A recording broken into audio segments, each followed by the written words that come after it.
Hello. Back. You know what I'm gonna do? I'm gonna sing a song. Are you surprised about that? 'Cause I got to give the people, get the people what they want, what they want, what they want, what they want, what they want, what they want. And the people want to see not me, but Miss Reese. Boom. That was a nice song. I think that's my favorite version so far. Really poppy. Hey guys, good to see you again.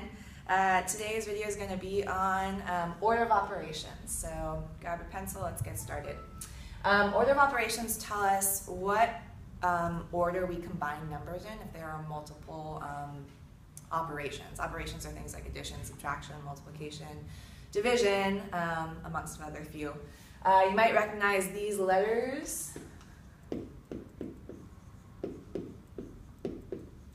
Acronym PEMDAS, it stands for the order in which we simplify things, expressions. P is for parentheses, E for exponents, multiplication, division, addition, and subtraction. Let's go ahead and write some symbols beneath them. Parentheses are groups, right? It can also look like brackets, straight parentheses. Exponents are those little numbers. They look like this, right? They tell us we're squaring something or cubing something. Multiplication and division have a couple different symbols, which we'll talk about later. And addition and subtraction, very normal and regular for us. Anyways, we're going to get into the habit of when we're working through these, we're actually going to write a PEMDAS checklist next to our work so we can be really accurate about whether we're going in the right order. So, first example, here we go. We're going to start off on the simpler side and then work our way up in difficulty because you guys can handle it. First one, here we go.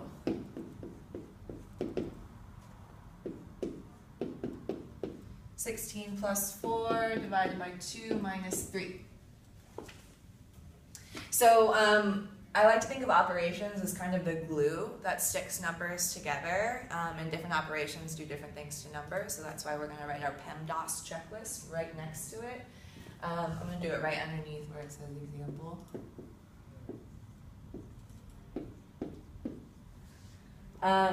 Another thing that we should mention before we even get started is that multiplication and division and addition and subtraction can happen at the same time. I'll show you what that means when we go through this first example, or maybe the second one, or maybe the third. So our first letter in our acronym is P for parentheses. Do you guys see any parentheses?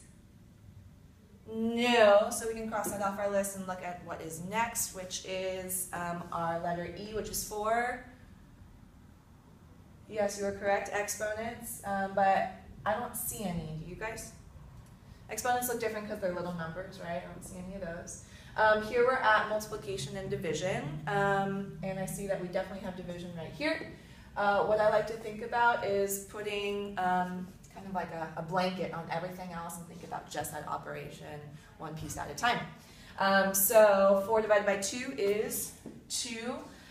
Good to work right underneath your previous line, so you can pull down everything from above, minus 3 and 16 plus. So we can cross off multiplication and division since I don't see those symbols anymore. We've simplified those. And we're at our last two operations, guys, which are addition and subtraction. If you have more than one operation, addition and subtraction, happening at the same time, read it like a sentence, just go left to right. So starting at the left, 16 plus 2 gives us 18, and 18 minus 3 results in 15. All right, take care of those as well. So first example, we had 3 different operations. Now we're going to look at one that has a couple more.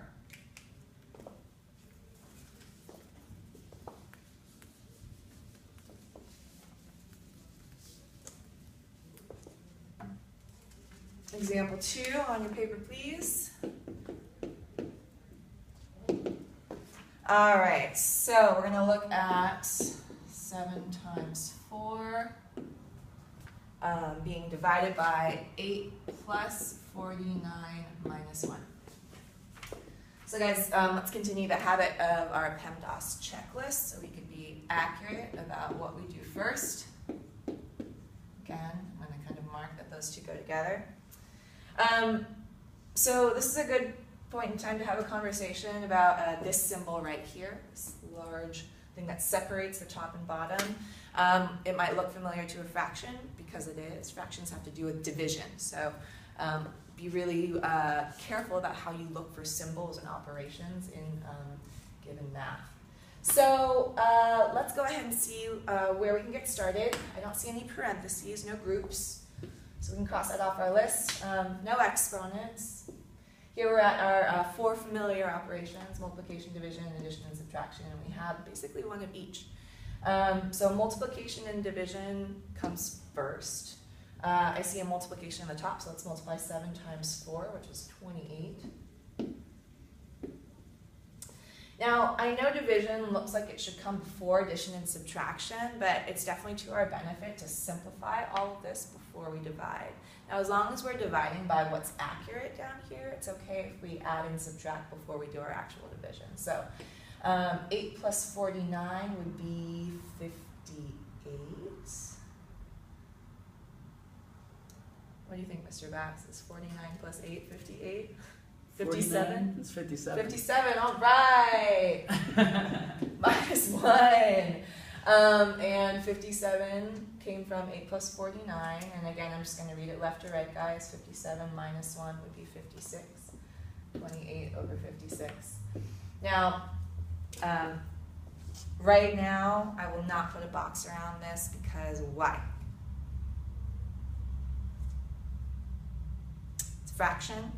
What can we do to fractions that have an opportunity to become smaller and more simple? We reduce. If you're not sure about what to divide by first, start with a number you know goes into both and be persistent and keep on dividing. So 28 and 56 are both even numbers, so I'm going to start with 2. 28 divided by 2 and 56 divided by 2. Remember to do both top and bottom when you reduce by the same number. 28 divided by 2 is 14. And 56 divided by 2 is something I don't know off the top of my head, so I'm going to go ahead and do this. 28. Thanks, Mr. Bass. 14 over 28. So, again, persistence is so crucial here, guys. 14 and 28 are still even numbers. I'm going to go ahead and jump to the fact that they both are divisible by 14, multiples of 7 here. So divided by 14, divided by 14 will give us 1/2. So all of this turns into 1/2. Our order of operations can really make sure our examples and our numbers can be combined in the right way. So taking the time to follow your order of operations is definitely worth it to improve your accuracy. I'm going to give you guys a couple more to try.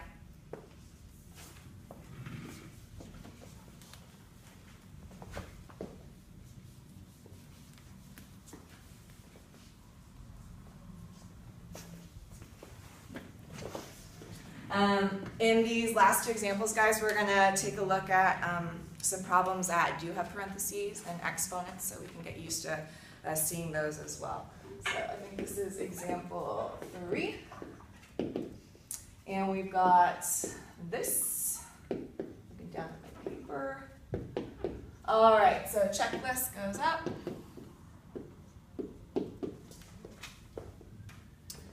Do we see parentheses in this case, guys? Yes, definitely. Things that look like this. That means that whatever is inside those parentheses is where we start. So remember how I was saying kind of shut everything else out? We're just looking at what's inside of parentheses, which is 5 minus 3, which we can simplify to 2. Although we're still simplifying, I'm going to keep what's simplified inside the parentheses. And then plus 3.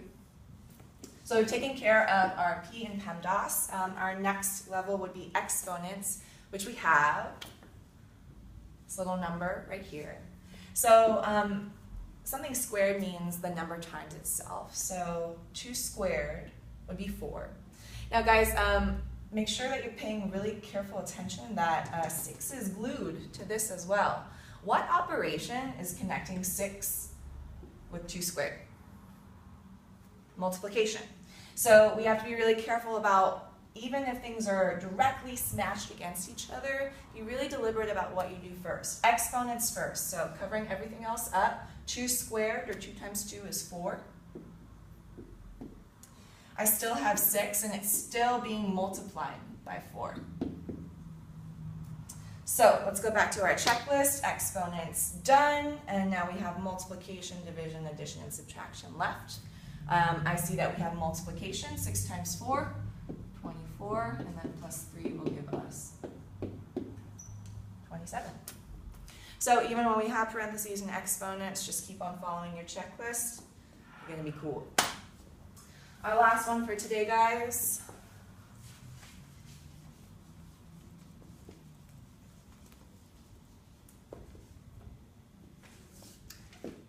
Example 4.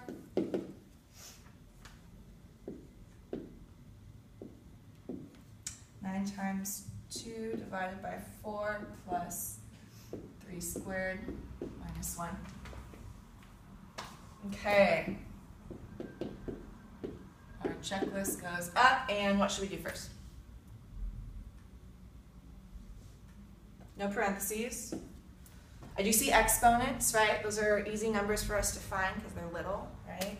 Our exponent right here is 3 squared. So guys, what I'm going to do is rewrite everything and change what 3 squared looks like into a more simplified version.